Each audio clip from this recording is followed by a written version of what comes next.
So good afternoon, everybody.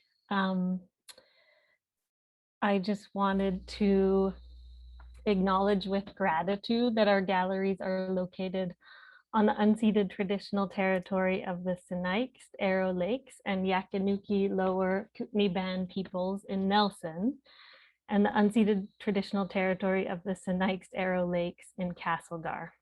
We would like to thank the Sinixt, Yakanuki Tanaha, and the many diverse Indigenous and Métis people who live here now for the opportunity to live, work, and host cultural experiences in this beautiful watershed. For those of you that weren't able to make this morning's keynote speech, it was really an amazing opportunity to listen to Patty Bailey, who was a member of the Colville Confederated Tribes and the Sinixt Nation, and she was speaking about over 100 years of downstream pollution from Teck, smelter and trail into the Columbia River that has affected the entire river and she was speaking about the effects that it's had in her territory and the work that they've done over the years to litigate and protect their watershed as best as they can. So it was quite an amazing story, and we did record it. So it will be up on the Overburden website for anyone who's interested or thinks someone else might be interested and wants to pass it on. That would be really great. I think it's an important story, especially, well, internationally, but particularly within this region. And it's one that doesn't get told very often. So I really feel like it was a great opportunity to listen to Patty this morning. So now we're on to the panel part of the weekend's programming. The first panel, Documenting Change, Place-Based Knowledge, Resource Extraction, and Shifting Climate Patterns, examines how artists Tara Nicholson, Carol Wallace, Gabrielle Escobar Ari, and Sarah Nance are each documenting sites, both static and dynamic due to climate change, mining activities, or geological processes. Artists examine geologic and meteorological forces through deep time and how contemporary scientific and extractive practices and climate change impact these sites. So each artist will speak for about 12 to 15 minutes, and then we'll ask a roundtable question or two to the artists. And there will be time for questions at the end. So how we're doing it is hold on to your questions throughout these kind of mini artist talks. And then we'll have time for 15-minute question period at the end. And artists, feel free to ask each other questions as well. So I'm just going to hand it over to Greta, who is our co-host for today and Oxygen Art Center's Literary Arts Coordinator, to give a little bit of more info on a few tech details. Thanks, Greta. Hello, and hello again. So just a couple of reminders for folks to stay muted throughout the event.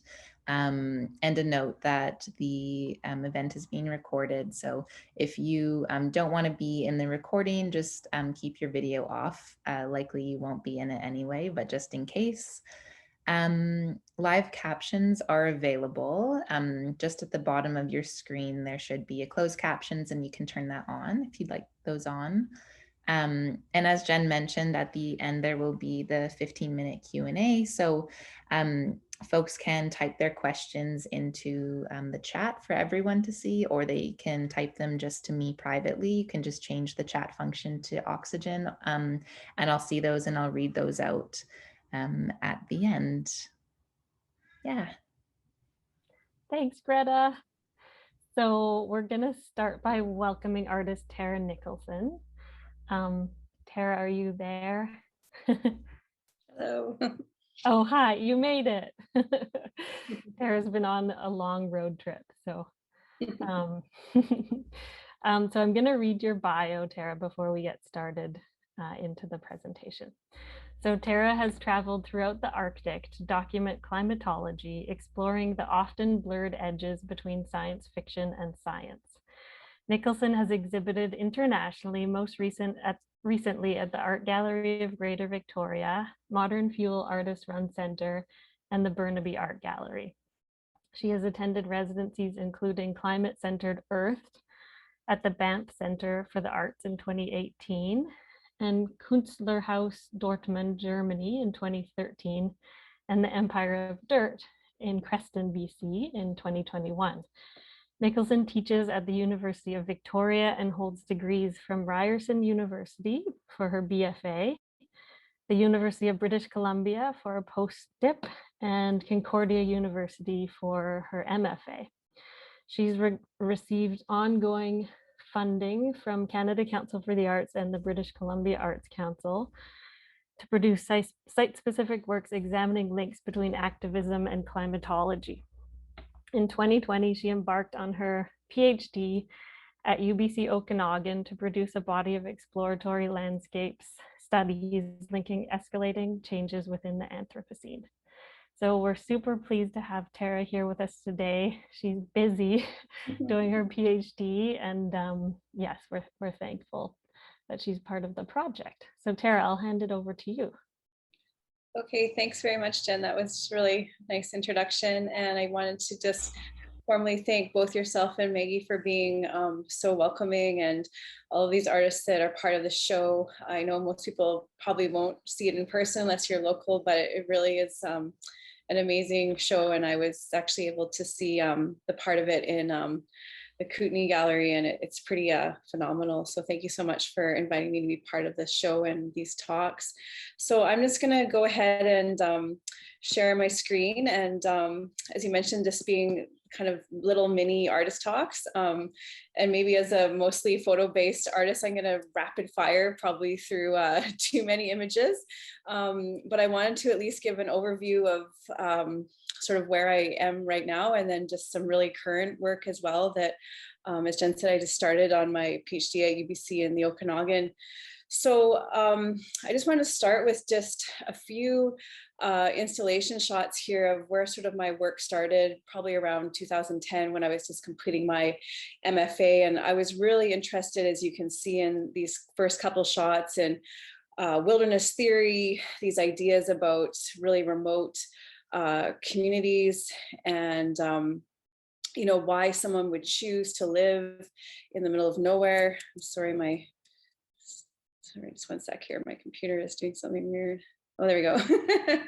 And I was going very far north. I was going to places like this here to northern Quebec. I was photographing at the edges of Labrador and Quebec. So I was studying it in Montreal. I was going sort of across Canada and really exploring these tropes of wilderness and what it means to go further north, and then also these ideas of sort of empty wilderness. And as I think we all know, the wilderness is not this empty void. There is Indigenous communities, there's settler communities, and then equally wilderness is not this picture perfect idea, similar to this image here of the Rupert River, which was being completely diverted for logging and damming. And this graffiti here was to try and save the river, or something like this previous one here of a clear cut. I was always sort of drawn to these completely wilderness spaces, or going very far north. And once I would get there, it wouldn't be as perfect as I thought it would be, or perhaps there wouldn't even be this quote unquote idea of what wilderness was. So these are some of the very first images that I took in northern Quebec that I think sort of represented that idea for me. This one here of the end of the tree line, and that sort of falling off, this idea of where the tree line ends and then you're into perhaps tundra.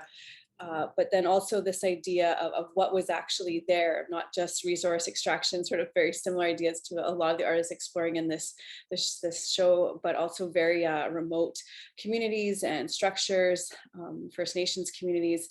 And I just was really drawn to this idea of how and why communities from time immemorial, this one here being Haida Gwaii, would gather, would create a sense of community in these incredibly remote places. And slowly through funding, through different projects I was doing, I really continued to explore this idea really, across Canada as far as Haida Gwaii, or even eventually into the Arctic, of pretty out there kind of ideas of utopia and wilderness, and then really kind of breaking them down. This one is in Haida Gwaii, built by a German exchange student. And I really love this idea of how there was more traditional totems and indigenous architectures and structures. And then here was this sort of dome that had been built on this island.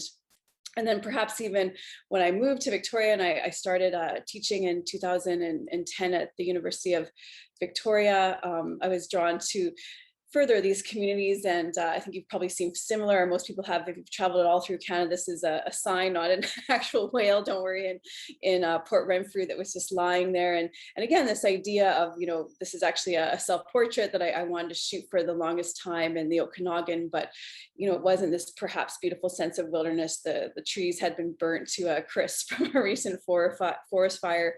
Or living in Banff, I worked at the Banff Center for a good 5 years, and the reality of that, people wash their cars and live in a national park, and this idea of what perhaps living in wilderness actually meant. So since then, for about the past 5 years, I've been photographing in the Arctic, Greenland, the Canadian Arctic, mostly in Inuvik, and more recently the Russian Arctic. And I didn't want to make this too much of a PowerPoint, but just to save time, these are really the ideas that I'm just beginning to explore within this body of times to the Arctic. I was supposed to go once during COVID. I'm going back again this winter. But this idea of looking at climate change and what that really means, what climate research is and what it could be. And again, I was going to the Arctic for the first time and really wanted a window into that. So not that I'm against taking pictures of icebergs and other beautiful things in the Arctic, but I really wanted a window into that sort of this active Arctic. And I really wanted to meet sort of rock star scientists. I didn't even know what climate research looked like. I didn't even know if there would be anything to photograph, but through connections, through invitations that I slowly started to gather. This is a completely Indigenous run resource facility in Inuvik in Canada, and they're testing for permafrost layers here. And so I sort of slowly started to go back to these places and see that a lot of the scientists that were even working in the Arctic were, I was hoping, were solving sort of the world's problems and ready to figure out, why the Arctic is melting and all these things. But they were really telling me that they were only starting to do base research. And this is a study here where you can see that there's this kind of black snow. I don't know if you can see that, but sort of this dark matter on the snow, and they were testing for that and trying to figure out, why, where is this happening? Because there is warming, there is more and less snow, and how can we figure these things out together, not just with Western scientific knowledge, but also with local Indigenous knowledge, and together in a more sort of collective way, and doing that together. And equally similar to my other work, I was looking at communities in the Arctic. I'm an incredibly slow learner. I didn't actually believe it until I went to the Arctic, that it's light 24 hours in the summer and dark 24 hours in the winter. And I was really drawn, as they say, that once you go to the Arctic, you can't really go back, and you keep wanting to go. So this is probably the first time I exhibited here at the Burnaby Art Gallery and on the mainland. And I kept getting more and more drawn to showing it in sort of larger formats. This is the first time I tried sort of a quite large installation piece with some of these within the landscape.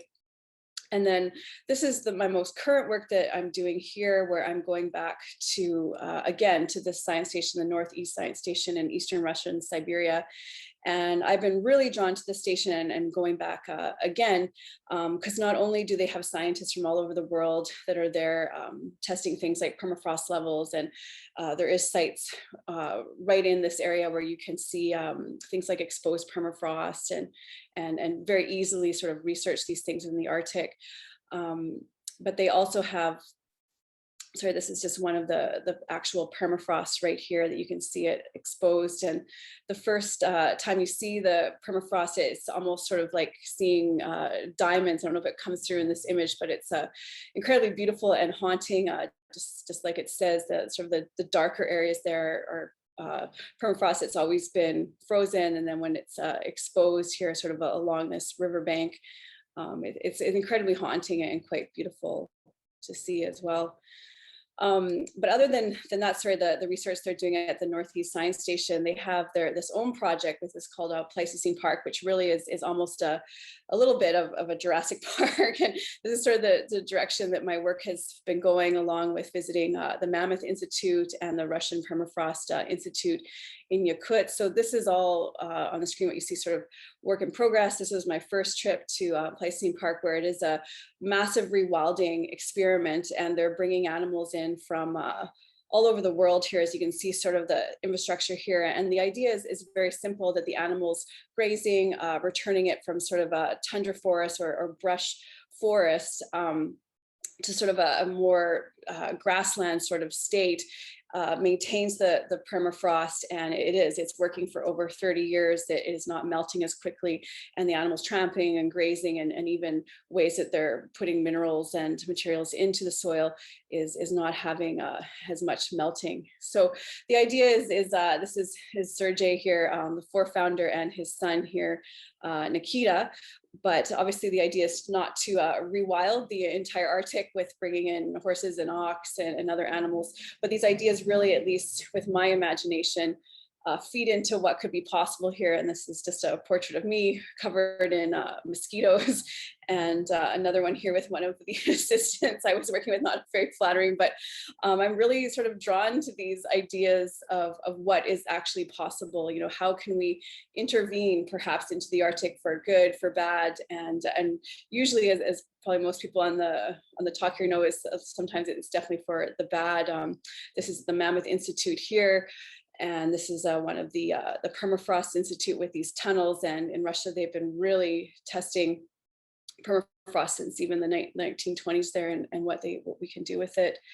So these are just very starting ideas of my PhD. As I say, I'm going back. This is the first time I was able to show some of these images in a show in Victoria this winter in November, and some of them are in the show here.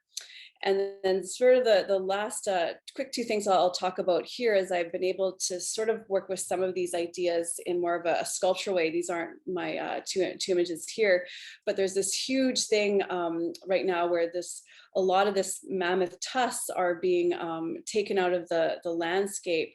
Sorry, I'll just see here, just a bit of a delay on this computer.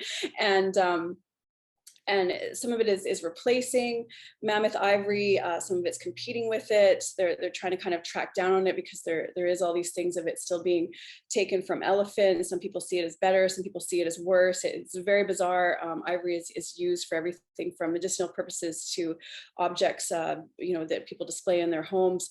But I'm really playing around with this idea of prehistoric bones and making my own. These ones are on display in the Oxygen Gallery, the first sort of ceramics I've done.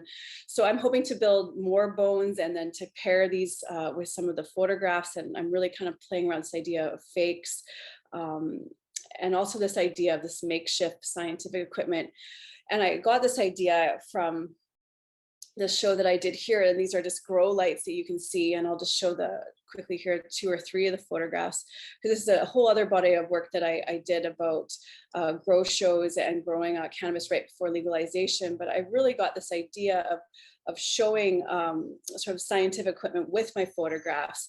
And so taking that idea here, and you can see is probably some of the artists on the call today, that some of these scientific structures, for me, they look like sculptures. And I was really drawn to that idea of perhaps even recreating some of these rough structures. And believe me, I've learned a lot about scientific testing and geology and stuff, but I'm nowhere near close to being a scientist. This idea of domes, this is the early distant warning line in Inuvik here. So, and that's what I've been able to create for the first time for this show. Is at the Kootenai Art Gallery here. This was just installed a couple days ago.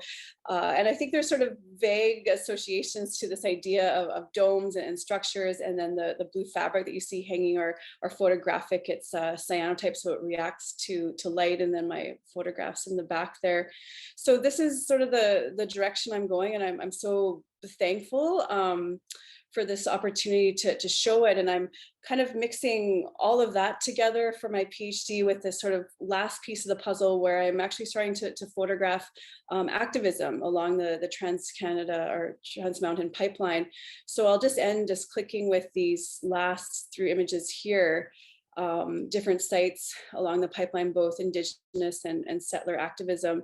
And in some way, I feel that all of these is kind of tied together. I haven't figured it out yet, but these ideas of documenting climate research, climatology, and then even sort of these ephemeral ideas of this idea of activism being sort of another form of Anthropocene landscapes, or sort of these interactions into the landscape. And these very last ones here are my very last images that I've shot very recently of the tiny house warriors for the last almost 3 years, have been positioning themselves right along the route here.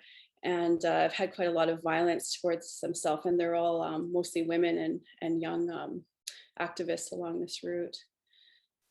So yeah, I think I'll just stop there.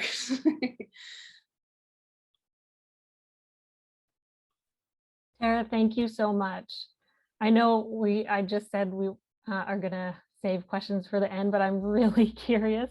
Are the tusks, is it legal or illegal to remove those mammoth tusks from the permafrost right yeah, now? the legislation is really changing. They're trying to, like, it's very unsafe. There's documentaries you can watch about it too, and it's very dangerous, the work, but a lot of it is illegal. There's illegal sales, and a lot of it is replacing elephant ivory. So it's sort of this prehistoric ivory, but some people see as good, but in other ways it's just propping up the ivory industry, which is they're trying to shut it down. And they're tracking elephant ivory as well, and they disguise sort of mammoth ivory as elephant ivory. So it's a whole weird thing, and I'm wanting to do another project about creating larger sort of ones and hollow ones, and even maybe tracking them or creating a digital device in them. And it kind of, again, it feeds into this whole idea of them cloning the mammoth. And I'm going back to the Mammoth Institute and trying to photograph some of this crazy work that they're doing with that as well. Wow. Great. So everyone hold on to questions for now. And we're going to move on to Carol Wallace. So Tara, thank you so much for that talk. So Carol, I'm going to read your bio to introduce you. Carol Wallace's current work explores ideas and imagery informed by her former work as a geologist. Her training started as a summer field geology student in 1988. Field notes were filled with drawn landscapes from ridge tops in the mountains of northern BC, the Yukon, and Ellesmere Island in the Canadian Arctic. In the office, back when maps were made by hand, Carol continued her drawing training, creating and finalizing geologic maps, later published by various government agencies. After earning her geology degree at University of Calgary, Carol settled in Nelson, BC, starting a consulting company providing services in geomorphology in the Columbia Basin. Drawing and map making continued in this work until 2014, when she decided it was time to work full-time in her studio as a visual artist. So Carol, welcome, and thank you for being here today. Thank you, Genevieve. Hand it over to you. I'll just share my screen.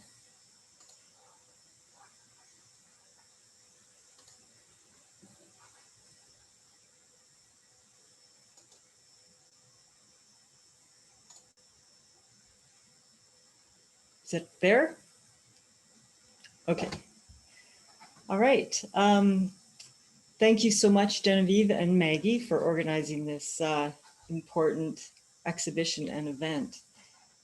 And I'd also like to acknowledge that I'm living on traditional territory of the Sinaiax people, and I honor their ongoing presence on this land. So what is a batholith? I can barely say it. It's defined as a large mass of granitic rock that formed and cooled deep in the Earth's crust. It's a rock we're surrounded by here in the Kootenays, our mountains, our shorelines, buildings, foundations, rock walls, it goes on.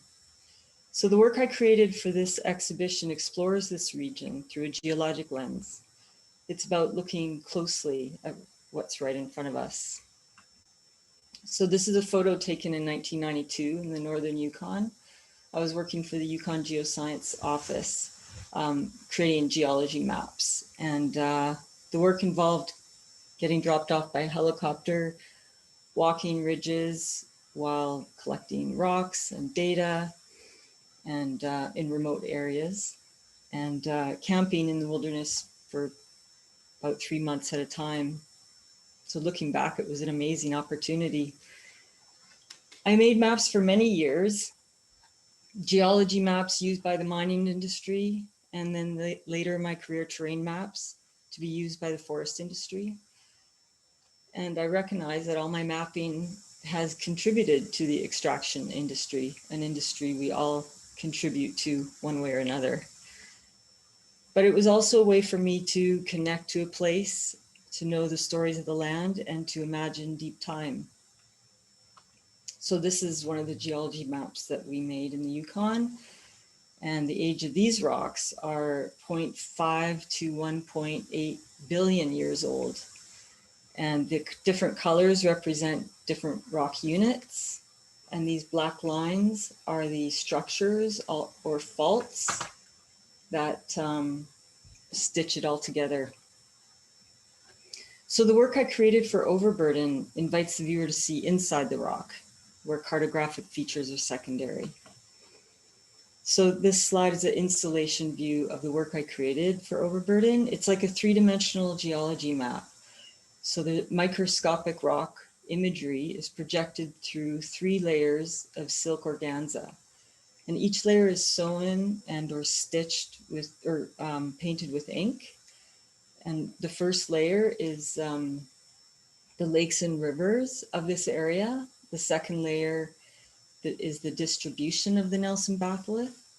And the third one is the topography, stitch topography.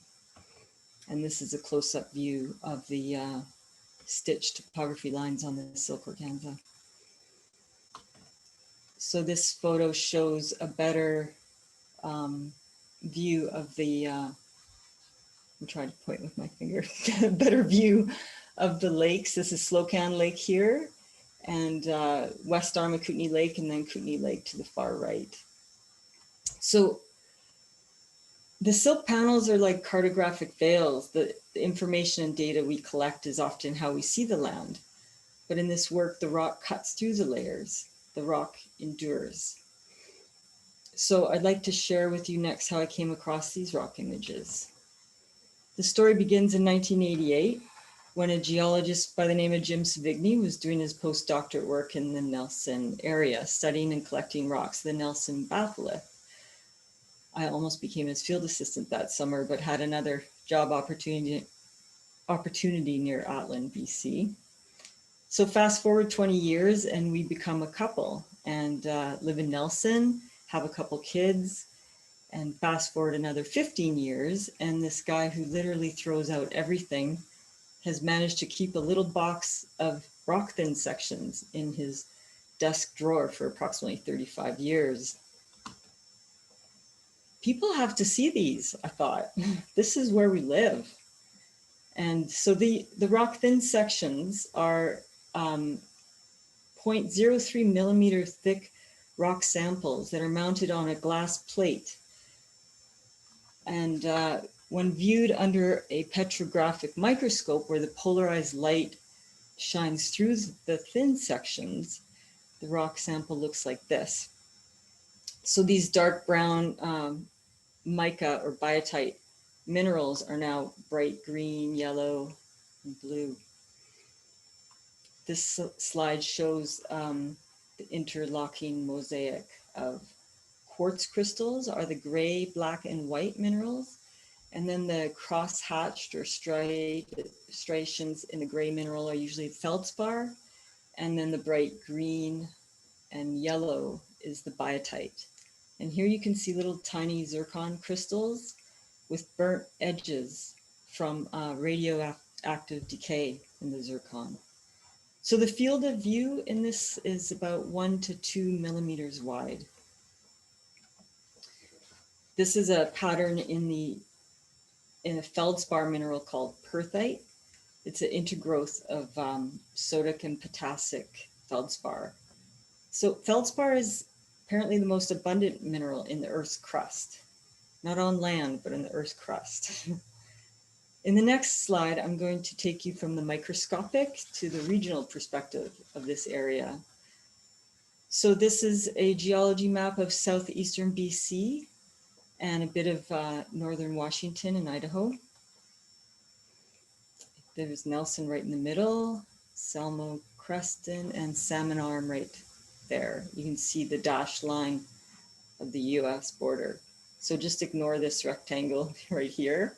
I'd like to point out this curved feature that goes all the way across here.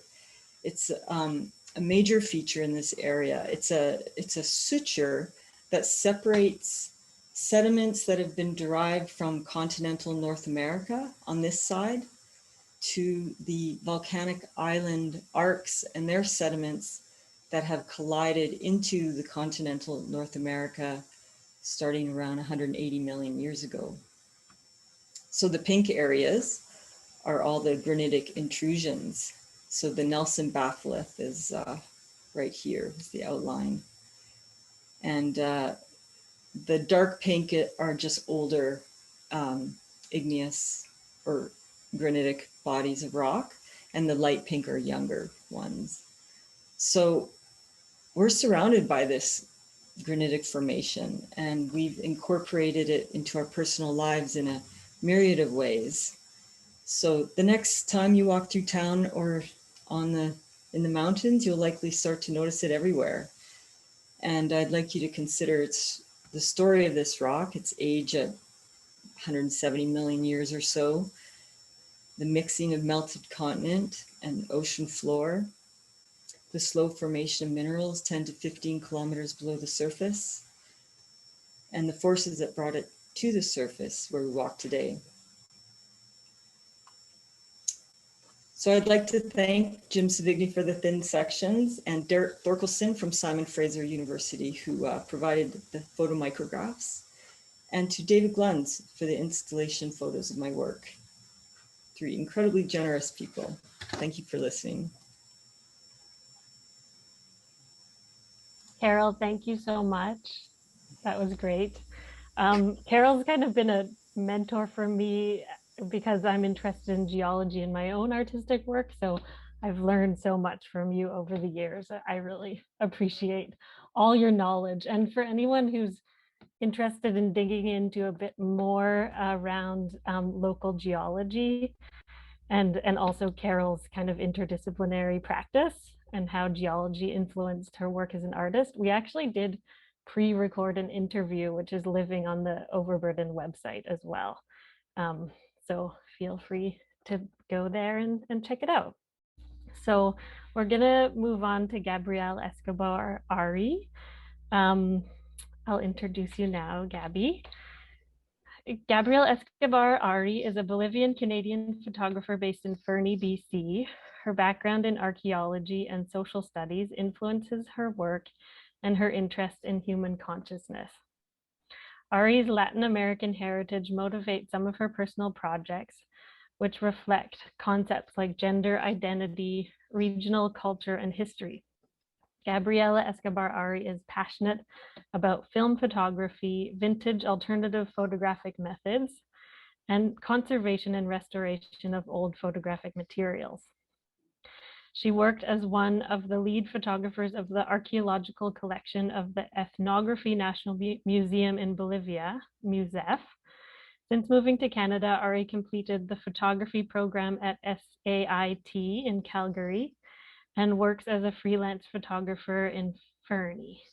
Her work has been published in academic journals, documentaries, and travel magazines in Canada, France, United States, and Bolivia. So Gabriella, welcome, and take it from here. Thank you so much. Thank you so much, Genevieve, and good afternoon, everybody. I am very happy and honored to be part of this exhibition, and thank you to everyone that is involved as well. Before I get started, I would like to acknowledge that I am connecting from the traditional homeland of the Tunaja people. And I'm going to share now my screen to show you the presentation.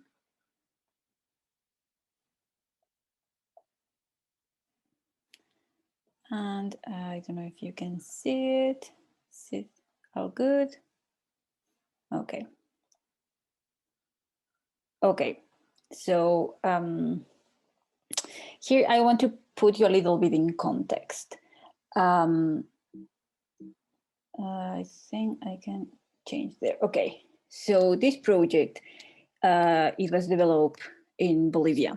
Bolivia is in the middle of South America. And the area where I decided to study, to do this project is in La Paz, in the area of Milloni. So Milloni area is situated at an altitude of 4,600 meters above the sea level and about 20 kilometers north of the capital city, La Paz. Here I want to show you images taken from Google Earth, and I used the historical tool to show you kind of the difference of how was the area in 1985, how it looks like in 2004, how it looked like in 2004. And I want you to pay attention a little bit on the glaciers, like this area, and these lakes down here. You will see the change of coloration, and the glaciers today are basically gone. So this is one of the consequences of global warming for sure. And these lakes again, the coloration shows the highly contaminated lakes. So for the full project, I took information from geological sources, archaeological and historical data as well. But for this exhibition, I am focusing on the last period, the Anthropocene period. That and something interesting to mention as well, it is that into the historical data, and I found a link between Canada and Bolivia. The Canadian company named Bolivian Power Company Limited was in Bolivia in 1925, and they built part of this dam to generate electricity for the city and to provide drinking water to the city. And they stayed there for 10 to 15 years. After that, because of irregularities in everything, they sold part of the company to the Bolivian government. And things changed since then, for sure. These images are part of the dam that it was built then. And then right after the dam is built, the mining begins. And so many things happen in the same area. Everything is around this area. In 1965, there was a big coup, and the government killed several of the miners in this area. They actually, it is presumable they killed them here. And this is the cemetery where they were buried after. And for this project, I did digital photographs that I took in different periods of time. This is part of the abandoned dam that is sealed. And I did some aerial images because the coloration of the lake, it's unbelievable. And the heavy metals that are deposited at the bottom is what is giving these stones.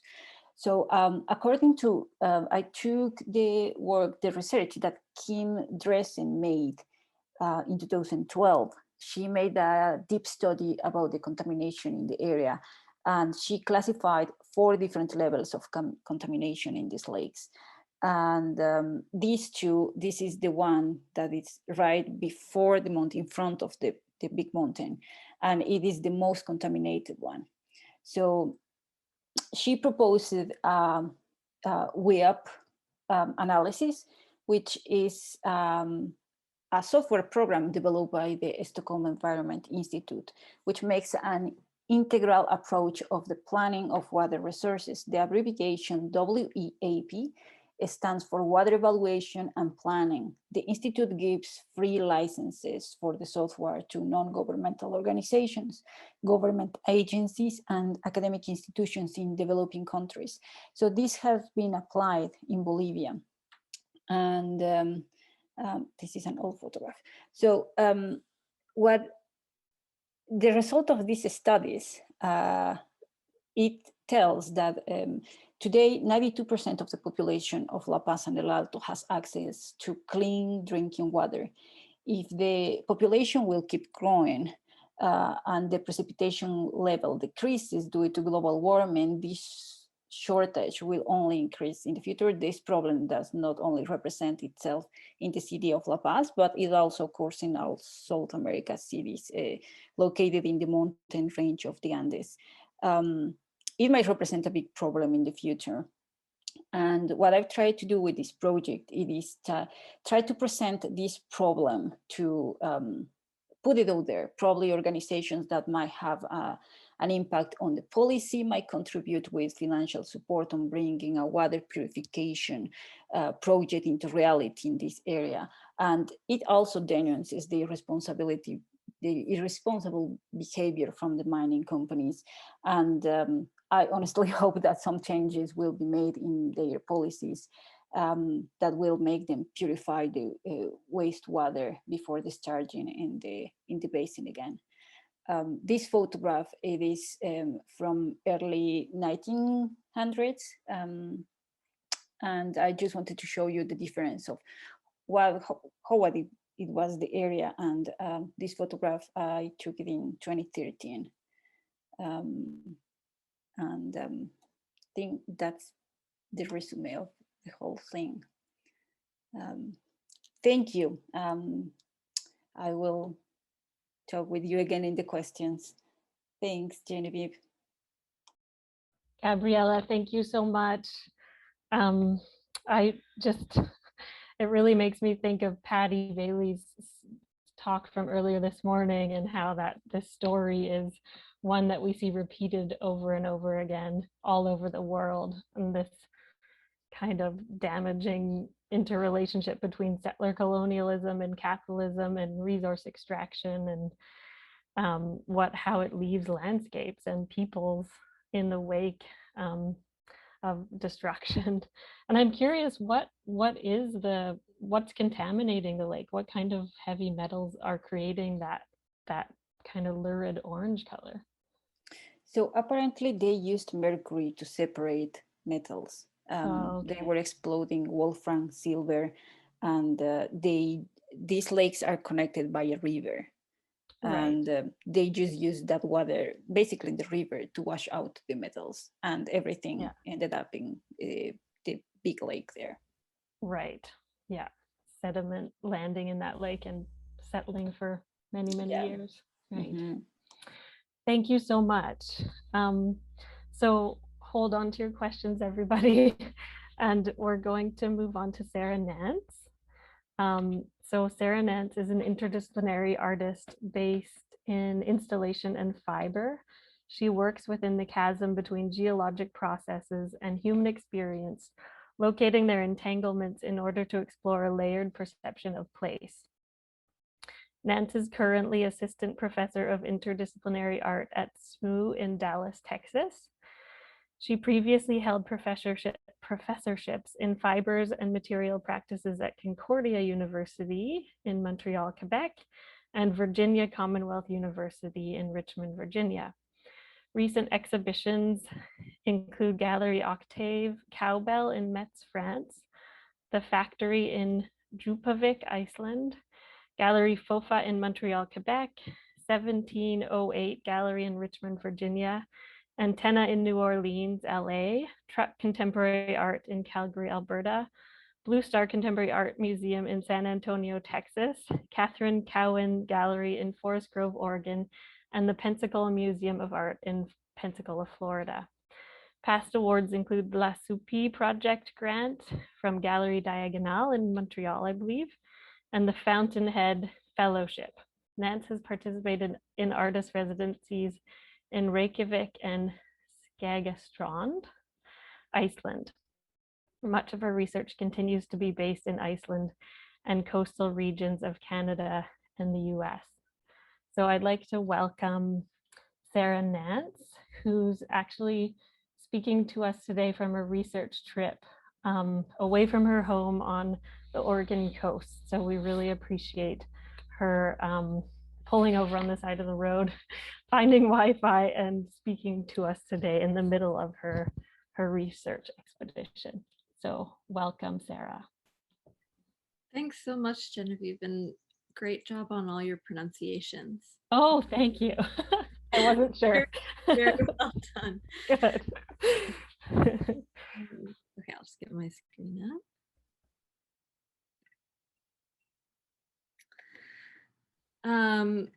So yeah, thanks again to Genevieve and Maggie and everyone who is helping to host this event. It's been a long time coming, obviously, but it's really exciting to be a part of it and to hear what everyone is working on. So as Genevieve mentioned, my name is Sarah Nance, and I'm an interdisciplinary artist and a professor of interdisciplinary art at SMU in Dallas, Texas, which is located on the unceded traditional territory of the Kickapoo, Wichita, and Humanos nations. And as she also mentioned, I'm on a research trip. So today I'm speaking to you from the traditional territories of the Tillamook and Siletz peoples on the Oregon coast. And I thought I would talk primarily about the work that's included in the exhibition, which is all part of my larger current project called Shroud for an Ancient Sea.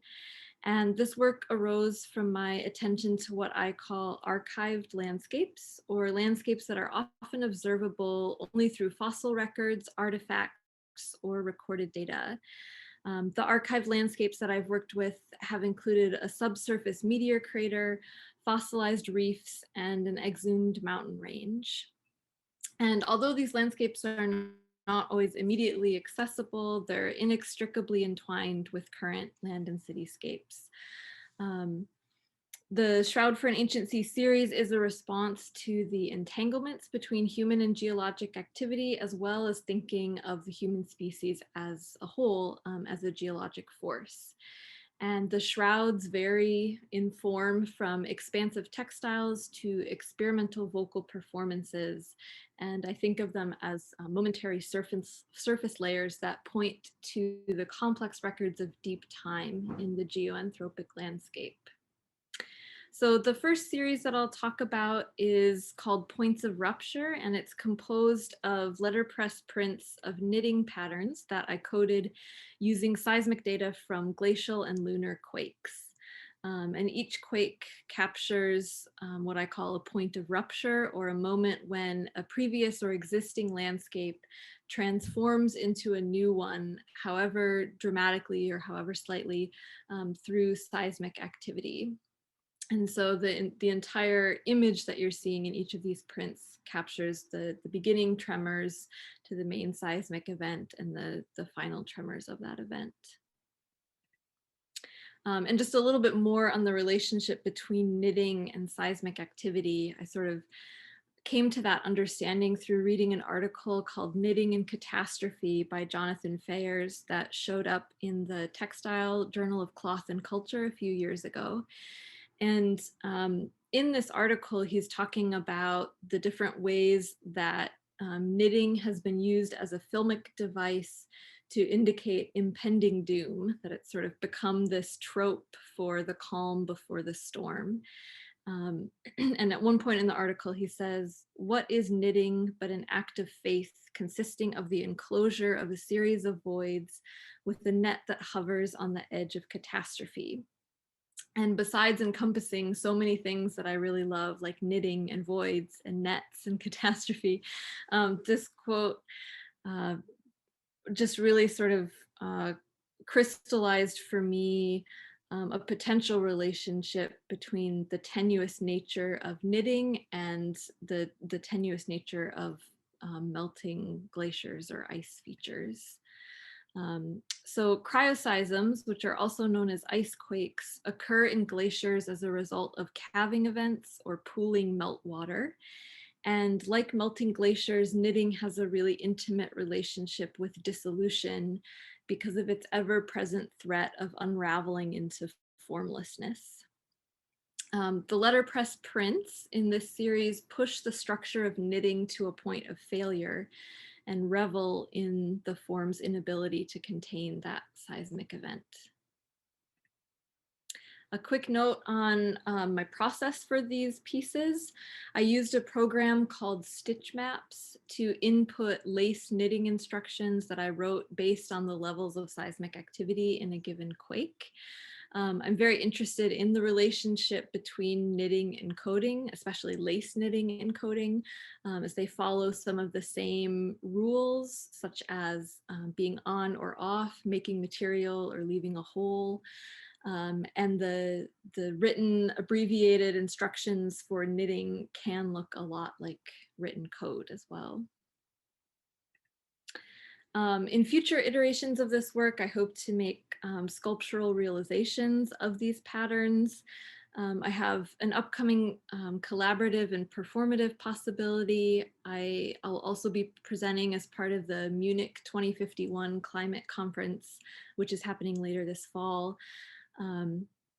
And am working with them to hopefully have this piece engaged and performed at the conference to create these sort of physical manifestations of these quakes.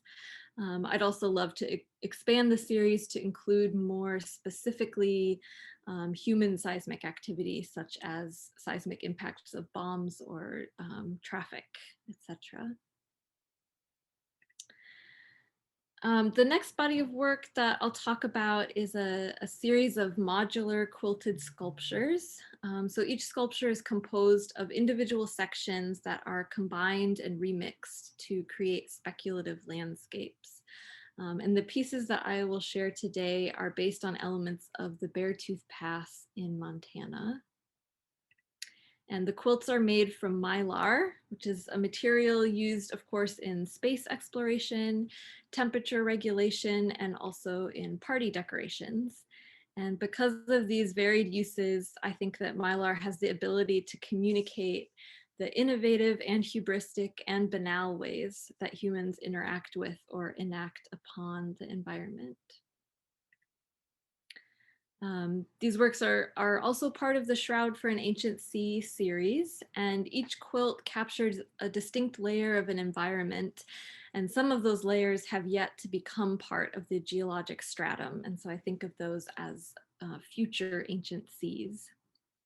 The colors of Beartooth Star 2, which is this first piece that you saw, are taken from the summer wildflowers on the pass. And then the colors from Beartooth Star 3, you can see a few of those panels here. They're the primarily black and mint green ones, are taken from the moss, lichen, and granite at the base of the pass. And you can see that I've combined those two quilts in this particular installation, and that's what you would see in the Kootenai Gallery if you're able to visit it. So I'm interested in not just sort of creating these fully separate shrouds of different layers of the landscape, but being able to intermix them.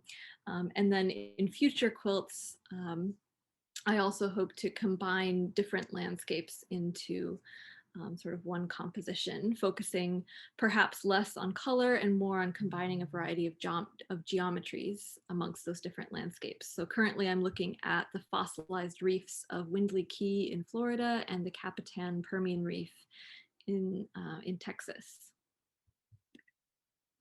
And again, just to talk a little bit about my process, I used data for this series as well, although perhaps not as obviously as with the Points of Rupture series. So I approached the landscape not from scientifically produced data, but from my own observation and documentation. And what you're looking at now is part of my research notes. So I collected the colors of the summer wildflowers in an app called Quilt Paper. So this is just one image of my notes for those colors, and then rearranged them based on my memories of how those flowers occurred compositionally and proportionally in the pass into this piece. The quilt that I'm working on now that captures the granite, moss, and lichen on the pass, I'm approaching in a different way. So I've started from this singular image of one boulder on the pass, and overlaid a quilt template on that boulder, and sort of captured the colors as they show through, and then have ended with this template for that piece so far. And I guess just one more note about this piece, I was able to pick up my my great grandmother's treadle sewing machine last summer, from my parents' place in Iowa. And so it's been a really interesting process, a really sort of anachronistic process too, to be sewing this really innovative material of Mylar on this 1910 treadle sewing machine. And the only quilt that I have of hers is this 8-pointed star quilt. And so that was sort of another connection for me in choosing the geometry and choosing the pattern for this series of quilts. And then I won't play this work for you because it will be shown as an event tomorrow that I hope you all can come to. It's at 11:30 in the morning, I believe. But I just thought I would talk a little bit about this piece. So it's called Marseille Tidal Gauge Aria, and I composed it from tide level data that was collected continuously over the past 130 years from a tidal gauge in the Bay of Marseille, France, from 1884 to 2014. And even though tide gauges have been in place for centuries, it's fairly rare for a tidal gauge to have continuously collected data. So I was really lucky to come across this data set. And in this piece, I converted each yearly average tide level into an individual note that falls within my vocal range, and then set that composition to a poem from a book called Songs from the Black Moon, which is by the Baroness de Tristram Razouillan-Tuken. And in this piece, the rising levels of the tide can be heard in the increasingly higher pitches of the aria. And I chose to write and perform this piece in operatic style, partly because I have some vocal training in opera, but also because I'm really interested in the fact that opera as a genre draws so heavily on magnified and amplified human emotion. And I wanted to sort of use this opportunity to take that form and center it not so much on human drama and experience, but on maybe a dramatic geologic event that of course still has a lot of connection to human activity. And I think that's where I'll stop for now. Thank you. Sarah, thank you so much. So for anyone who's interested in attending the performance tomorrow, which it is a recording because we wanted to make sure we get the best quality possible. Please register on the Overburden website. Sarah, I know I'm supposed to wait to ask questions, but I have a really specific question for you and I want to ask it while it's still on my mind, which is, as I've been writing the essay for this exhibition, I've been reading some Donna Haraway, who calls for, among many things, including revolt, she calls for specifically artists to think about mourning and our role in not just acting right now, but also reflecting and mourning on what's happening in the world in terms of climate change specifically. And in your work, that seems so poignant for me, both in how you're thinking about archiving landscapes with, I mean, in that word archive there's a desire to hold on to or to record. And then of course with your thinking around shrouds, which are so connected to rituals of death and dying. So I'm just curious if you could speak a bit about mourning and how you think about it in relation to your practice. Sure. Thanks for asking that. It's interesting to hear that come from readings of Donna Haraway, because I think I came to thinking about mourning a lot through Rebecca Solnit's writing, actually. I mean, I haven't thought about her work for a long time now, but I think it's from A Field Guide to Getting Lost, where she writes about the blue of distance and talking about the way you can only perceive a specific kind of blue by being really far away from an aspect of a landscape. And that there's such a human desire to close that gap. And I'm really interested in sort of staying in that space of being really removed, staying in a space that sort of requires mourning or requires loss, because it's such a difficult thing to do as a person. And I think that I really value sort of pushing myself to experience things that are maybe not comfortable or not conditioned or not intuitive.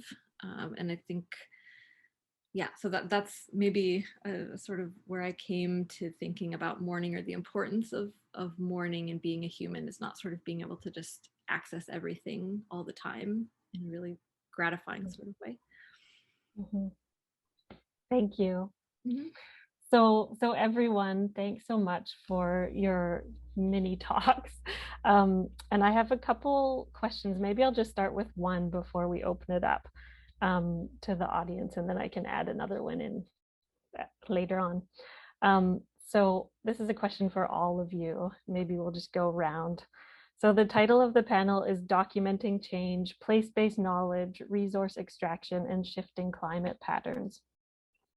When we were thinking about how to kind of divide these panels and frame them, it seemed to me that all of your work really has a direct connection to specific sites, and you work through learning through those sites. And so I guess I'm curious, what have you learned, or how has your practice evolved through working in relation to specific places? And what kind of changes have you witnessed? And maybe Tara, maybe I'll start with you, because I was really thinking about it while you were speaking about your earlier work being connected to these ideas of wilderness and remoteness, and how it seems as though your sense of that has changed as you uncover this research around climate research that's happening right now in the Arctic. So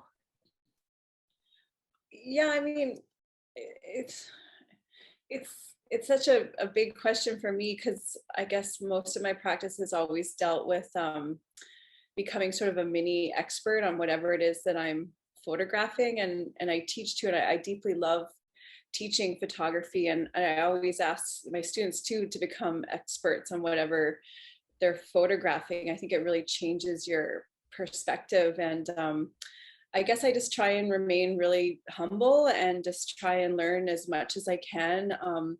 This year of going back to school, I think sometimes I've been told in the past that academia can just sort of reaffirm your place in the world. But for me, I took an entire course with Dr. Jeanette Anderson, all about Indigenous methodologies and contextualizing Western scientific knowledge to traditional ecological knowledge. And for me, that was a massive learning, as well as I'm working with Jody Castricano looking at critical animal studies. And there's so many different lenses that you can look at, you know, what's going on in the Arctic, even this rewilding study that I'm doing, you know, why are we working with animals up there, and why are we trying to bring back animals that are on the edge of extinction when so many animals are, you know, we're losing other animals as we're trying to bring back the mammoths. So for me, I spend so much time researching. I love researching. I could research forever.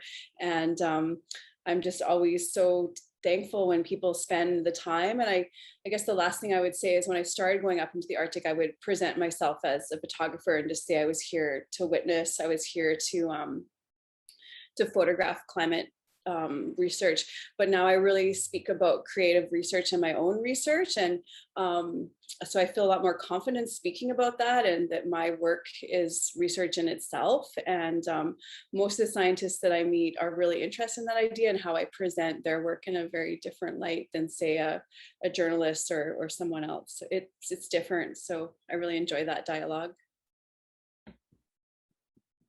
Thank you.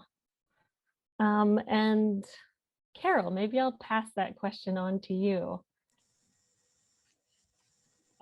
Okay, so what I've learned from this work is whenever I would travel, I always need to know, where am I really?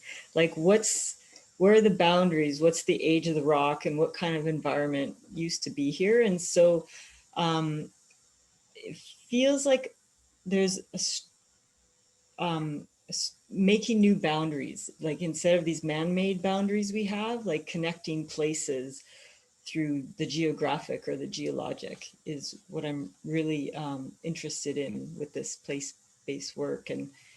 And my practice has evolved a lot since I got my hands on the thin sections, going from primarily a drawing and painting practice to wanting to create a more immersive experience for the viewer to really feel the subsurface. And so that brought me into the textile work and the projection installation. So that's it. It's so interesting because I know you first as a painter, and the thin sections that you're working with now, they really have a painterly feel, but it's interesting how your impulse these days isn't just to paint what you see. It's like they're already painting. So what has to be done to bring them further into existence as something else? Yeah, that's exactly what happened. Like, I just thought, Yeah. I cannot do any better than these. Like, Right. I can't turn these into anything. It's like I have to somehow turn the whole thing into something else. So Yeah. mm-hmm. So for anyone who can't see the gallery exhibition, there is a video online, so you can really kind of witness the installation of Carol's work and the kind of dimensionality of it as well. So I encourage you to go there. So Gabriella, I'll turn that question over to you. So what have you learned? How has your practice evolved through working in relation to specific places? And if you've witnessed any changes, what kind of changes have you witnessed there? Yeah, well, in terms of changes, I started noticing changes in that area in 2013. I was 25 at the time.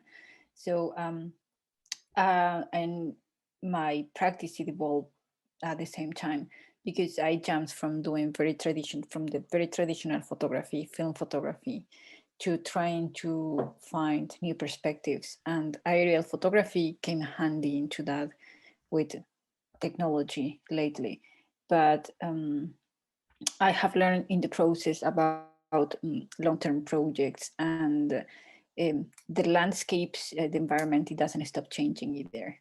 So documenting that through time has taught me about environmental issues, about my own practice into photography, how it evolved from this very traditional perspective to trying to find new perspectives. And at some point I wanted to mix all together and to use all the best of each side. So it's a big impact, I would say, in my life, and I would like that I would share the message and impact someone else, and they can help create more conscious about the environment. I'm curious too if for any of you and Tara particularly, maybe, do you, after working with one site for so long, do you end up feeling a sense of responsibility or kind of being beholden to that site to continue your relationship with it, or stay connected with it somehow? I would say for myself, yes, because I was born in this area, but then I'm spending so much of my life here as well. So of course, I feel that this area is affecting my identity as well. It's shaping me in different ways. I'm learning so many things here. So yes, I feel somehow responsible in the sense that I would like to use all the tools, like as tools, all what I'm learning here, to kind of bring education to people in Bolivia, if that makes sense. And I feel it's like kind of it is in my hands. Like not too many people in Bolivia. In Bolivia, poverty is very high, and the more what we need there is education. So not too many people have the opportunity that I'm having here, and I feel responsible that to share that information. I have met so many nice people here that help me a lot here, and I want to do the same with others there. Thank you. And Tara, maybe I'll ask you the same question, just because I know you have a long-term relationship with those specific places in the Arctic. Yeah, I mean, I was going to say that maybe that's perhaps why some of my work has been shifting a little bit to sort of frame it around this sort of like ephemerality of landscapes or activities or activities you could call them, that are happening connected to climate change. And maybe it's not just me documenting climate research, but also activism, because I want to have a record of it even for myself. And there's so many things that are happening that I think are not recorded. And particularly when I go to some of these research sites, you know, the work that's being done, and even the landscapes themselves, I'm told by scientists, like, this whole landscape will not be here in 20 years. And so there is definitely a sense of urgency, and everything that you hear about, you know, the Arctic is melting twice as quickly, or changing twice as quickly, or being affected twice as quickly, like all of that is true. And when you get up there, it is very unbelievable. But so it can be overwhelming. I know so many artists that work in the Arctic, and I think that sense of how do you make work about that is quite tricky. But for me, that's sort of the only way I can do it, is to photograph it and make work of it. So thank you. So Sarah, I'll pass the question on to you. So what have you learned? How has your practice evolved through working in relation to specific places over the years? I think actually what Tara was just talking about ties really well into some of the things that have changed for me, or that I've noticed. So I feel like place-based work or site-responsive work constantly pulls me out of myself, or decenters me, and challenges me to always observe rather than assume. So I think geology, and I certainly do this as well, often gets used synonymously with deep time or with slowness. And I often think of geology as slow because of where I grew up, which is in the driftless area of the Midwest, which is sort of defined by being missed by the last glaciers of the most recent ice age. And so it's not quite as flat as everything around it. So it's defined by this event, you know, so many years ago. And part of the defining landscape is that it's a karst topography, and there's caves, and those have formed over thousands or millions of years. I recently found out that there's a subsurface meteor crater under a nearby city. So all of these things that really sort of resonate with geology and slowness for me. But if I had grown up near an active volcano or a fault line, for example, I might have a really different understanding of geology's timeline. And of course, like we know with the Anthropocene, that humans as a whole act as a geologic force on the planet, and we're a sort of relatively recent development.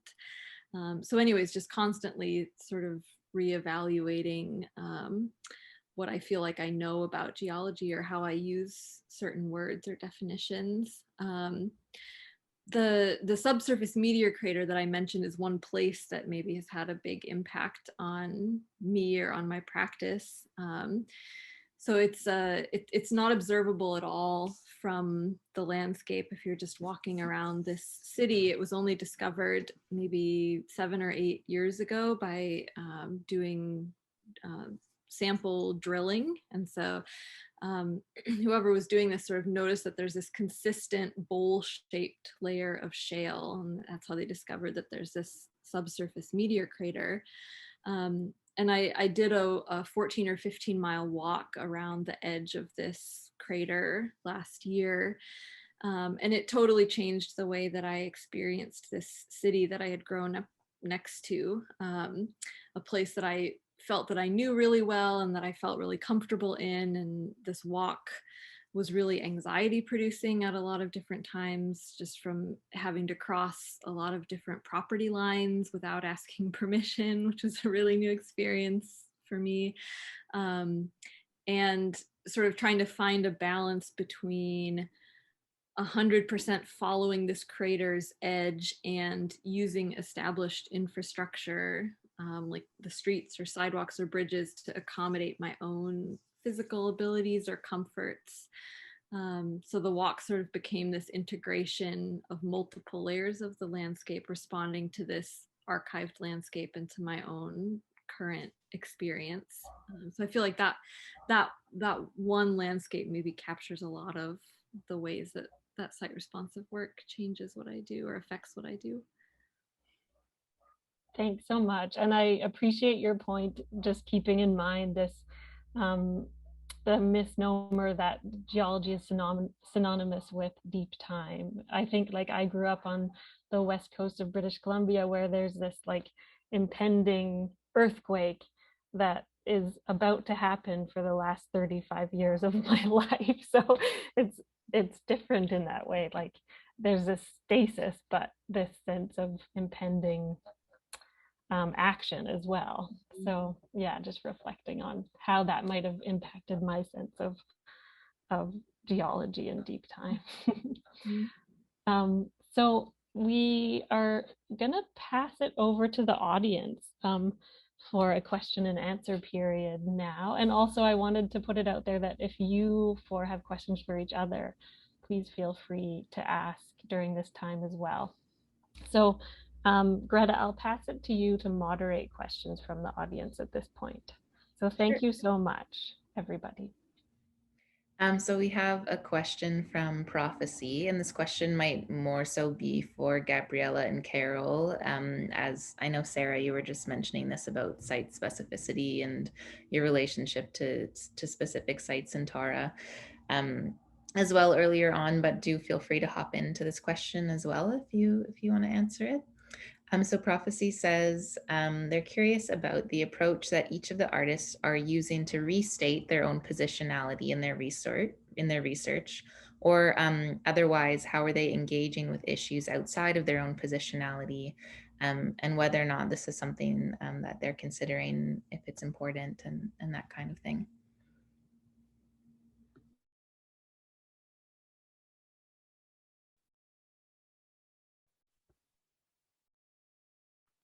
Can I just intercept here and just say some of the artists, what I'm loving about this is that it's not solely an academic panel. And so maybe can you describe what you mean by positionality? Hi, everybody. I have kids screaming and yelling behind me, so I'm not turning my camera on. But this is Prophecy Sun, and thank you, Maggie, for wanting the clarification. So when I'm thinking about positionality, I think each of us, from whatever background we're coming from a place that is very specific to our own knowledges or our own knowledge sets. So whether it's academic, artistic, if it's coming from whatever your training or your background is, I'm just curious really about how one is situating themselves in thinking about Indigenous cultures, or, as a witness to a specific location, or considering, how you're engaging with the specifics of the place that you're at or that you're observing. Because I think there's a lot of knowledge and, coming in as more of an observer. I just think I'm just curious about the contextual, and I know Sarah and Tara, you've both been, speaking to that already. And so I'm just curious about some of the other artists, if that is something that they engage with or that they're thinking about in their practice as they're making the work? Thank you. I can attempt to answer your question, Prophecy.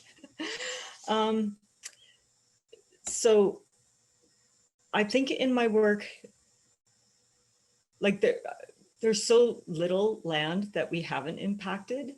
And so I feel like the rock deep in the Earth's crust that we have around here, that was formed deep in the Earth's crust, it kind of reflects a landscape that we haven't and likely can't alter.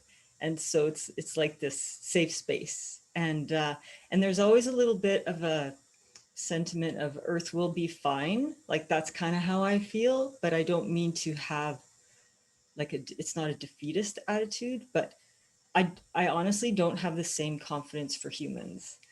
And there's a quote by Will Durant that I've always enjoyed. It's civilization exists by geological consent, subject to change without notice.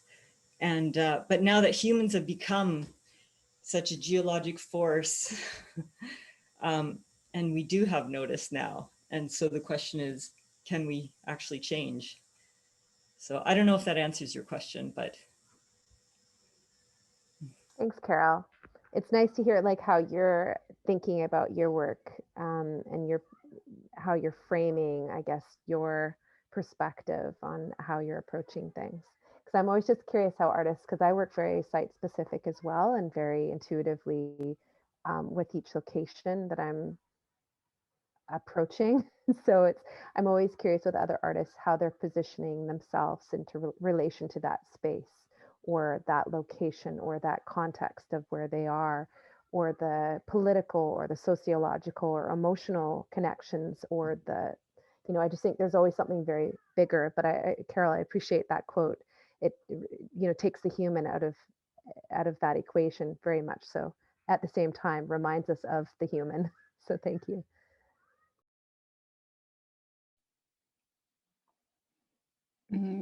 I would just like to add what Carol says right in the point, and I really like your work.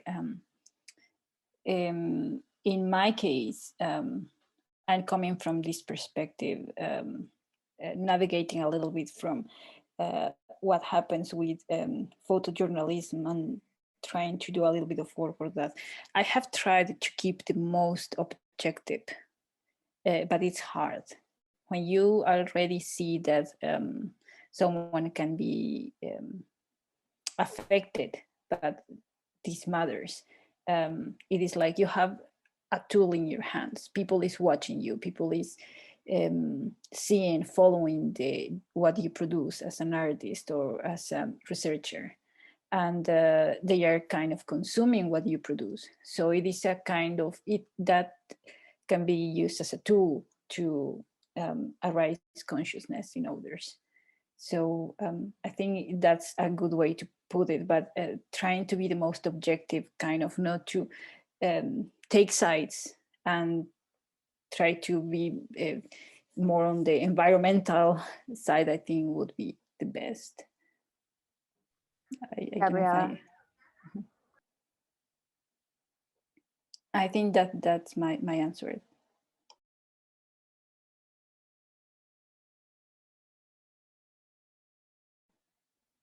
Is there something else you wanted to say, Prophecy? Sorry. Just thank you very much. It's really nice to hear your perspective on that. Thank you. All right, thank you. So we just have a question from Randy, and then we'll head to Jim. So I'll just let Randy unmute herself. Thank you. And thanks to the panel for all of your really compelling presentations, and within the context of the kind of more informative or data collection research part of your projects. One of the things that struck me, and I'm asking this because it's a question I ask myself as well, is how do you make sense of and navigate making work that is an aestheticization of information or data or research? And in the sense of, you know, when you make work that's so aesthetic, let's say beautiful, compelling, however we want to describe it, how do you feel that actually helps to address the difficult and disturbing information that you are trying to communicate in your work? I think about when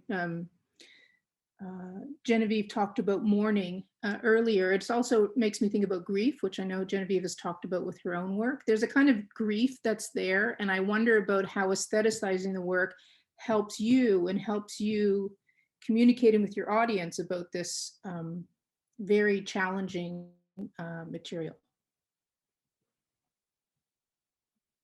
So that's for everyone, anyone.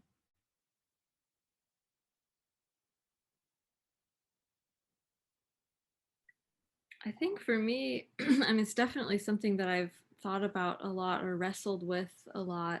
And I think for me, the strength of, you threw out the word beauty, which I really love.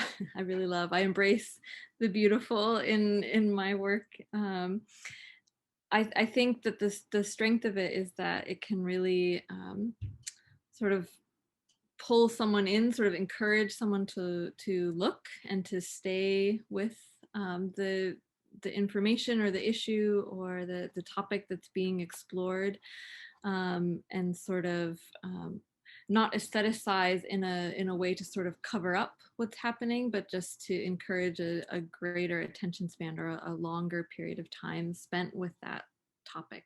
That's at least what I hope for my work. I can jump on that too. It's a really great question, Randy, especially for my work. And I think about it a lot. The current Pleistocene Park where I'm photographing, the first time I went there, there was every journalist from, like every magazine, like Time, Life, National Geographic, journalists from all over the world, The Guardian. And I was like, how am I going to make photographs or work in general that look different, that aren't perhaps painting this as this perfect picture? And for me, scale can help. Sometimes the context that the work is presented in, but sometimes when I show people, even the scientists I'm photographing, I don't know if they're going to like the images. I've had my work described as sort of like, looks like the other shoe is about to drop, or that it's too real, or there's even the science center where I'm working at, the Zimoffs who've been creating this rewilding project for 40 years, like they were really struck by the images of themselves, like they looked sort of very real. And I didn't know if that was a compliment or not, but I like that kind of thing where there's something a little bit off about the images that I hope to present. And I definitely lean into beauty. I think it can bring someone in. If you try and knock someone over the head with doom and gloom, I don't know how long anyone is going to read or watch anything. So I think it's a fine line with contemporary art for sure. I would like to add something. What Tara said is it's very true. It depends, and probably I will add this. It depends who you are working with, or who are you working this, who are you doing this work for? Who are you presenting to? So aesthetics is going to jump from here and there. I realized that if I want to catch the attention of public in Bolivia, I need to do traditional landscape, and they are going to enjoy it better, the typical view they see every day in the mountain. But for example, the public I've got here, it is different. I realized that going from macro photography to aerial views, I could kind of incorporate different perspectives. And I really enjoyed the aesthetics on that. That aerial view kind of showed me something completely different. But as I mentioned, it depends on the purpose of the project, I would say. And in this project for myself, I had different moments. I started with the very traditional aesthetic perspective, the black and white mountain glacier, and I ended up in something very different and more abstract, probably. So it will depend absolutely in what is the purpose behind of all that. Right now, I have a big mix between all those techniques in photography, and I do enjoy a lot all of them. But yes, it's here and there. It depends on what I want to use it for. I would say that. So everybody, unfortunately, we actually have to wrap up. It's 2:30 now, and another panel starts at 2:45. So I want to give folks a quick break before we move into the next panel. So just a couple notes here. A copy of this panel will be posted on the Overburden website. So again, if you have community or fans or friends that didn't get to join today, it'll be there, or anyone you think might be interested. And we'll move right into the second panel, which is imaginaries, speculative and embodied ways of relating to rock, mineral, and mountain, with artists Jim Holyoke, Darren Fleet, Randy Lee Cutler, Asiniak, and Keith Langer-Graber. So we'll meet there at 2:45. And I did want to say, because I feel like we could just keep talking, and I think a lot of artists have questions for one another. And so tomorrow, the Zoom window will be open 15 minutes before Sarah Nance's performance. So at 11:15. So if anyone wants to jump on and just chat, that's a good place to connect again. So thank you so much, everyone, and we'll see you at 2:45.